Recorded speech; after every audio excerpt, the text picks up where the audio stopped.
Alors Gérard Fayolle, le Périgord des 30 Glorieuses, des Chroniques du temps des changements. Alors ce Périgord là, vous allez vous en souvenir, en tout cas par vos souvenirs, nous l'ausculter à travers les vitres de l'école normale. Vous êtes étudiant Oui. et, à Périgueux, donc c'est pas très loin d'ici, derrière nous. Et là, vous allez vous remémorer le Périgord de votre adolescence. Et on peut dire que c'était aussi un Périgord où il faisait bon, quand on vous lit, vivre ensemble. Il faisait bon vivre ensemble parce que c'était une société rurale, mais une société rurale qui disparaissait et nous ne nous en apercevions pas. Et nous apprécions les changements, d'abord la paix, la fin de la guerre, parce que notre génération a quand même connu la guerre, même si on était en culotte courte, on a vu des soldats allemands dans nos villages et entendu des détonations et des incendies, etc. Donc il y a le plaisir d'être en paix et le plaisir de voir arriver le progrès, la fin des privations et les premiers signes du progrès, des automobiles qui roulent avec de l'essence, c'est déjà miraculeux puisqu'il n'y avait que des chevaux et quelques voitures avec gazogène. Donc c'est un changement dans le paysage et dans la vie quotidienne, même très important. Un changement qui va s'immiscer petit à petit, hein, Oui. et par des visiteurs. Et qui s'accélère, parce que l'expansion des Trente Glorieuses, justement, a été particulièrement rapide et elle est arrivée assez vite dans le village sous les deux formes principales de la télévision et de l'automobile. Mais déjà, il y avait eu la fin de la société de consommation, c'est-à-dire la fin des privations et le fait qu'on pouvait dans un magasin avoir le choix avec des aliments variés, etc. Alors que c'était la bagarre quelques années auparavant pour avoir un morceau de pain. Même si vous rendez grâce aux agriculteurs et au tissu agricole Oui. du Périgord, Oui. ce tissu qui a fait que finalement, bon, on s'en est un peu mieux sorti qu'ailleurs. On s'en est mieux sorti qu'ailleurs quand on voit les privations dans les grandes villes. Il est sûr que nous, les agriculteurs, ont permis une survie beaucoup plus confortable. Et puis chaque Périgourdin presque avait son jardin, ce qui n'est pas le cas dans une ville. Le jardin n'était pas un jardin d'agrément comme maintenant avec du gazon, mais un jardin potager avec un coin pour élever des lapins, des poules, tout ceci pour survivre. C'est donc un changement complet qui se produit. Alors en 1953, vous vous retrouvez ici donc à l'école normale avec des élèves de votre âge. Oui. Et puis c'est là qu'on se rend compte que le village nous manque, les petites habitudes nous manquent. Oui. Aller chercher le lait, ça vous manque. Pourtant c'était une corvée, hein, Oui, vous pensiez que c'était une exactement. corvée. Oui, oui. Et là vous allez nous faire revivre ce qu'était la vie à l'époque avec ses repères, ses balises et ses rites. Oui. C'est vrai que on était bien heureux au village, on ne s'en apercevait pas, mais quand on s'est retrouvé interne dans un internat qui était sévère à l'école normale et ailleurs, parce qu'on revenait dans nos villages une fois par mois. Donc on a été coupé, puisque la seule communication c'était le courrier, même le téléphone était interdit, donc et très rare de toute façon. Donc on écrivait à nos parents qui nous répondaient, et au bout d'un mois, j'allais au Bug en prenant le train. Et le village nous paraissait à cette époque magnifique, parce que c'était une terre de liberté.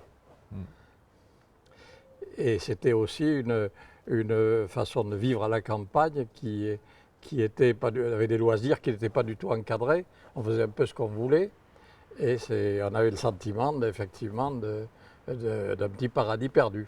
Oui, alors un petit paradis perdu qui vit ces dernières années, hein, autour Oui. des rythmés par les fêtes, ce que vous appelez les fêtes carillonnées. Oui, oui, Par, oui. le maître d'école qui va surveiller dans sa classe, mais aussi hors la classe, Oui, les oui. enfants qu'il a. Oui. Et on a quand même l'impression que vous nous parlez d'une société où effectivement le vivre ensemble a un sens, mais aussi on ne peut pas faire tout et n'importe quoi, qu'il y a des barrières. Il y a des codes, oui, Il y a il y a des des codes. rituels, il y a des codes. D'abord, c'est une société rurale chrétienne, avec le rythme donc des fêtes carillonnées, les rituels des funérailles, des fêtes, la première communion, les mariages, tout ceci est très bien ordonné, avec des traditions très fortes. Et c'est vrai qu'on ne peut pas faire n'importe quoi, heureusement. Il y a des choses qui sont admises, mais il y a des limites. Et nous connaissons d'instinct les limites, ce qu'il ne faut pas faire. On peut voler quelques cerises dans un jardin, mais il ne faut pas exagérer. Il y a une espèce de contrôle. Hein, Il y a un contrôle général du village. L'instituteur qui nous connaît, qui a connu nos parents, le vendredi matin, quand on rentre, le jeudi étant le jour de congé, l'instituteur fait le bilan de notre jeudi. Et si on a commis quelques blagues, ce qui arrive, on reçoit un sermon sérieux, peut-être même quelques coups de baguette.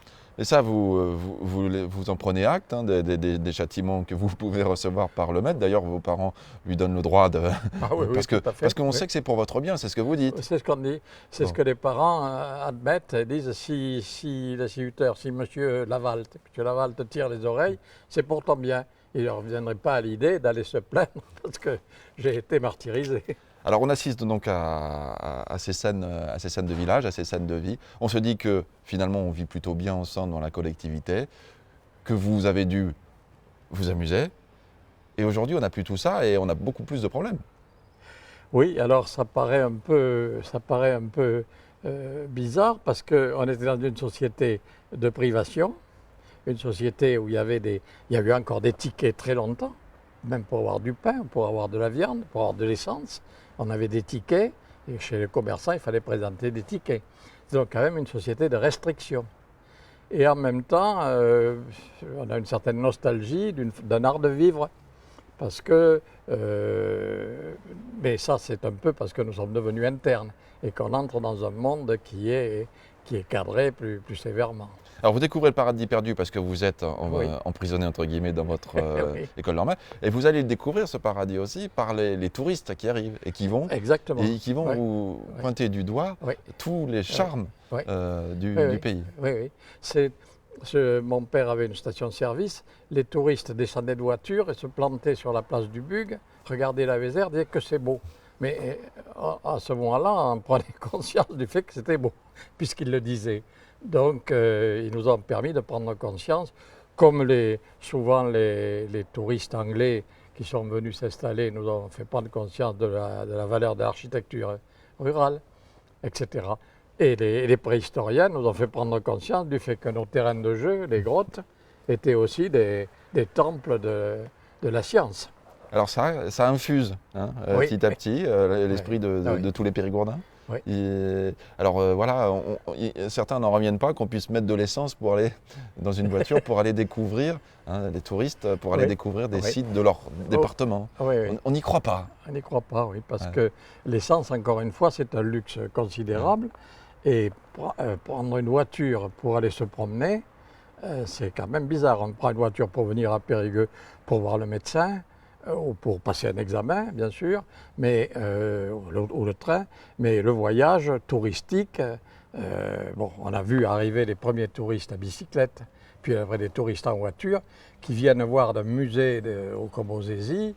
Ça nous épate un peu parce qu'on se dit quand même, prendre une voiture et venir de si loin pour voir ces cailloux, c'est quelque chose. Alors, peu à peu quand même, on s'est rendu compte de l'intérêt de la préhistoire.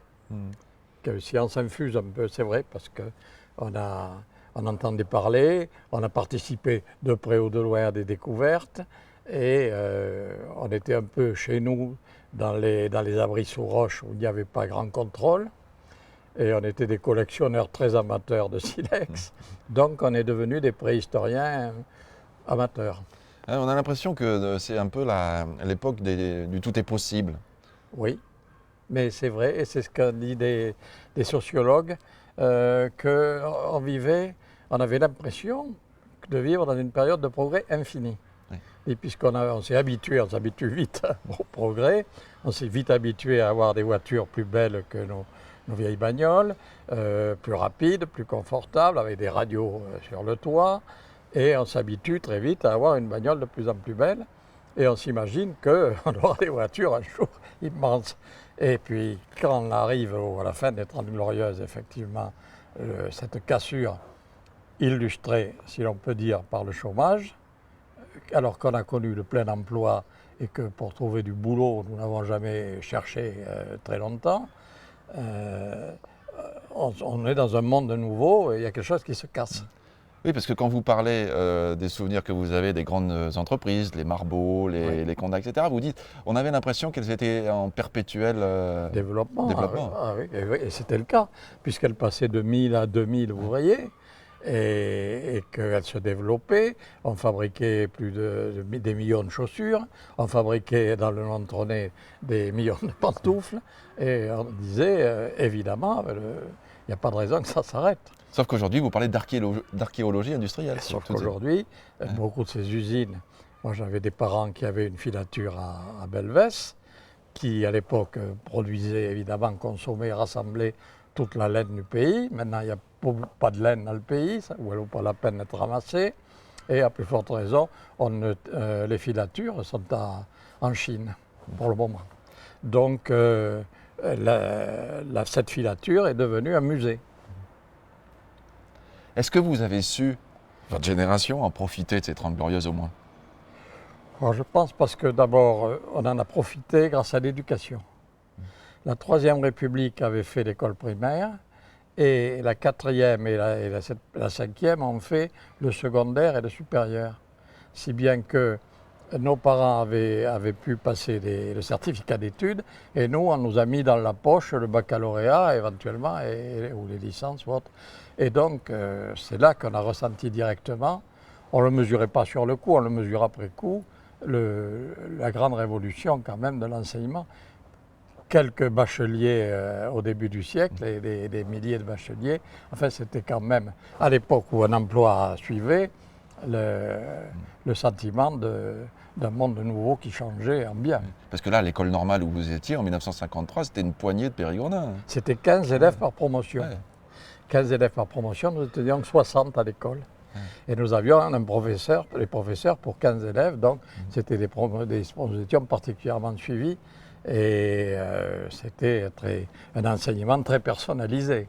Et dans les écoles et les collèges, les enseignants suivaient de très près aussi, dans le village, l'instituteur suivait de très près, comme un précepteur presque, les enfants, comme il avait suivi les parents. C'est vrai que, et c'est l'enseignement, je crois, à l'arrivée à Périgueux, on a vu arriver, donc il n'y avait que 2 lycées, le lycée de filles et le lycée national. Et on a vu se multiplier les lycées, et donc les départs en fac, etc. Un changement complet dans la vie. Alors finalement, on a fait de la masse, la quantité. Oui, on a fait de la quantité. Et aujourd'hui? Mais à l'époque, ça correspondait à un besoin, parce que les entreprises recrutaient. L'enseignement, les banques, les entreprises, les grosses boîtes du Périgord recrutaient, et même celui qui voulait travailler avec son père dans un commerce ou une entreprise artisanale, il continuait parce qu'il savait que ça marcherait toujours. Maintenant, on sait qu'il faut être prudent quand on s'engage, si on arrive à s'engager dans une filière quelconque. Donc c'était un changement complet de mentalité qui s'est produit avec nos 30 000 demandeurs d'emploi aujourd'hui, qui étaient 2000 dans les années 70. Alors ça fait finalement une rupture considérable. La fin des 30 Glorieuses, c'est le choc pétrolier. Oui. Il y a d'autres responsables? Le choc pétrolier qui déclenche l'économie mondiale qui se calme. Et finalement, ça se ressent. Dans un pays comme le Périgord, pays rural, avec des agriculteurs, ça se ressent pas très vite, c'est amorti. Mais en fait, ça finit par arriver, puisqu'on voit disparaître, s'évaporer littéralement des entreprises qui employaient 2000 personnes comme Marbeau. Il est loin le temps où vous disiez que celui qui n'avait pas de boulot, c'était parce que c'était un ivrogne, voilà, c'était un marginal. Voilà, c'est ce que disaient les gens à l'époque. Un type qui n'a pas de boulot, c'est qu'il le veut bien. Voilà, oui. C'est terminé. Ah oui, oui, oui. Et ça, il a fallu s'habituer à devenir chômeur, c'est-à-dire aller chercher un emploi, à attendre, à recevoir une allocation. C'est une chose qui n'existait pas.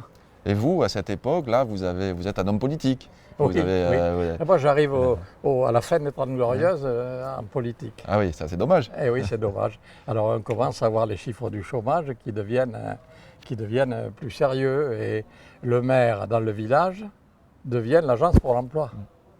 Le maire qui s'occupait des chemins, de l'école, etc., très bien.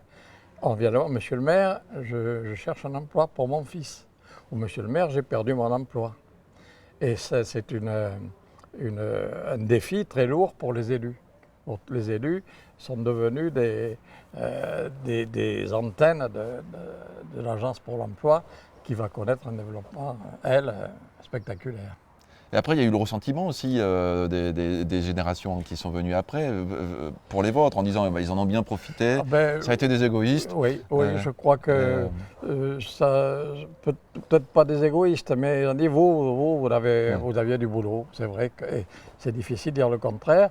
Ce qui a notre génération à nous, moi je ne l'ai pas connu, mon frère l'a connu et beaucoup de mes collègues, a connu aussi des guerres coloniales, qui étaient quand même la plaie de ces Trente Glorieuses.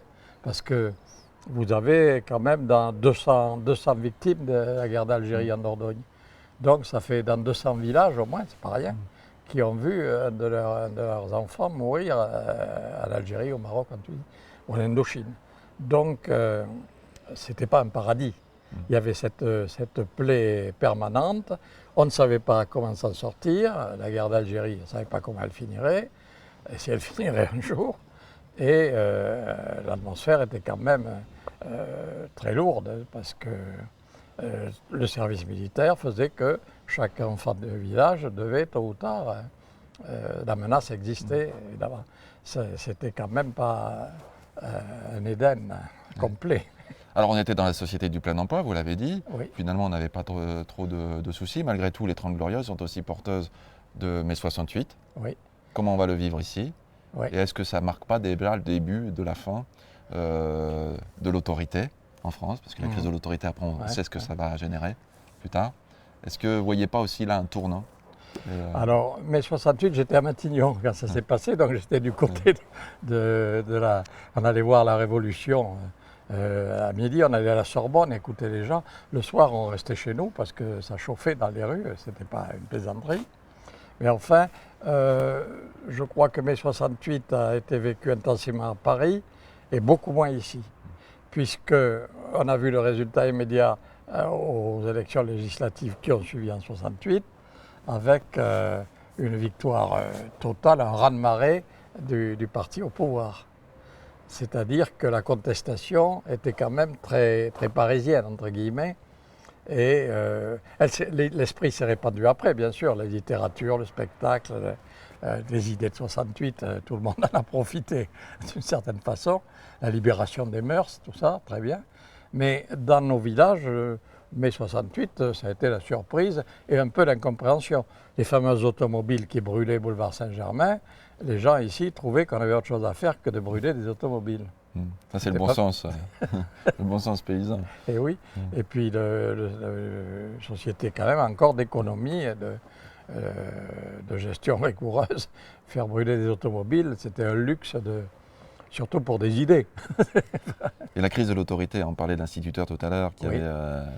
Oui, alors la crise de l'autorité... Le maire aussi, puisque après vous avez vécu aussi en tant que politique. Je crois qu'on s'est habitué lentement à ça. Je crois que la ruralité a digéré ça assez lentement. Il n'y a pas eu de rupture, il n'y a pas eu de... Puis il y a eu quand même le brassage des populations est devenu beaucoup plus fort, évidemment. Les gens sont partis travailler à Paris ou ailleurs. Ça s'est passé finalement sans rupture. Mai 68 a été spectaculaire à Paris, moins spectaculaire en province. Alors on va pas céder dans le c'était mieux avant, c'est pas du tout votre but. Mais aujourd'hui, Gérard Fayolle, qu'est-ce qu'on regrette quand même? De cette époque? Ouais. Je crois que le grand mot, c'est le plein emploi. Ouais. Parce que le plein emploi, ça résout quand même une série de problèmes. Et le chômage engendre une série de problèmes. Donc je crois qu'on regrette cette période d'expansion économique qui faisait que il y avait l'emploi dans un monde rural qui se dépeuplait, mais ce n'était pas très visible. C'était pas très visible. Il y avait encore des activités agricoles importantes, même si elles évoluaient vite, mais on ne mesurait pas trop le changement et on bénéficiait de cette idée de progrès, incarnée par la télévision et par l'automobile. Je crois que c'était les deux Sauf que vous dites, à un moment donné, quand le western arrive, eh ben, les tribunes du stade ou le stade, Oui. ils représentent moins d'intérêt. Ah oui, oui, et la fête traditionnelle, Ouais. tout le rythme ancien est secoué par le film et le petit écran. Et bon, c'est un changement de vie, mais qui se fait, je crois, il n'y a pas de rupture brutale, mais les générations qui ont été éduquées par le petit écran ne sont plus les mêmes que celles qui ont été éduquées en lisant Jacques le Croquant au coin du feu. Alors justement, en parlant de lecture, hein, parce que vous parlez beaucoup aussi Oui, d'une société qui était Ouais. bilingue, oui, oui. occitan, français, de Oui. tout la richesse apportée par ce qu'on appelle le patois au Oui. français. Ça aussi, c'est en même temps qu'un chant d'amour pour votre Périgord, c'est aussi un chant d'amour pour cette C'est double culture. une langue qui disparaît. Mm. Alors c'est quand même, c'est une langue, si c'était ce qu'on appelle le patois entre nous, gentiment, le patois du Bug, le patois de Périgueux, mais c'était quand même une langue d'une grande culture du Moyen-Âge qui se poursuivait, qui s'est poursuivie jusqu'à nous, qui disparaît, elle aussi, elle s'évapore sans qu'on s'en aperçoive. Et une génération arrive qui n'apprend plus l'occitan. Nous, j'en l'apprenais dans la rue facilement, les doigts dans le nez, parce que quand c'est la langue parlée dans la rue, dans les conversations, ça rentre tout seul. Si vous n'avez plus qu'un enseignement déterminé dans une école, c'est un peu la fin de la langue, évidemment. Et malheureusement, j'étais à l'époque employé pour défendre la langue française. La langue française va très vite subir aussi des attaques avec le fameux franglais et la fin aussi d'un français classique qui devient aussi une langue du passé un peu. Bon, si on devait écrire le Périgord des 30 années qui ont suivi les 30 Glorieuses, Je crois il ne faudrait pas dire que tout était blanc et magnifique et que tout était sombre, mais je crois que et des sociologues qui étudient même le Périgord, même sur le Périgord, Emmanuel Todd et d'autres ont dit mais le Périgord a été dévasté par la disparition de son industrialisation qui paraissait pas énorme, mais pour le Périgord c'était l'appoint. Quand l'agriculture disparaissait, l'appoint en emploi. Et maintenant, l'appoint en emploi, il est apporté par la fonction publique, les services publics, les services sociaux, etc. et il y a en temps de restriction des budgets des services publics, c'est pas terrible. Et la restriction. Donc, il est vrai que la différence essentielle, c'était la conscience que le progrès allait continuer indéfiniment. Et brusquement, on s'aperçoit que ce n'est pas vrai. Alors effectivement, l'enthousiasme est coupé. Alors le salut, il peut venir d'où? Le salut, ça se saurait si quelqu'un connaissait la solution. Mais je crois qu'il faut être modeste et bien s'habituer à un monde rural en accord avec la nature et pas vouloir tout bouffer.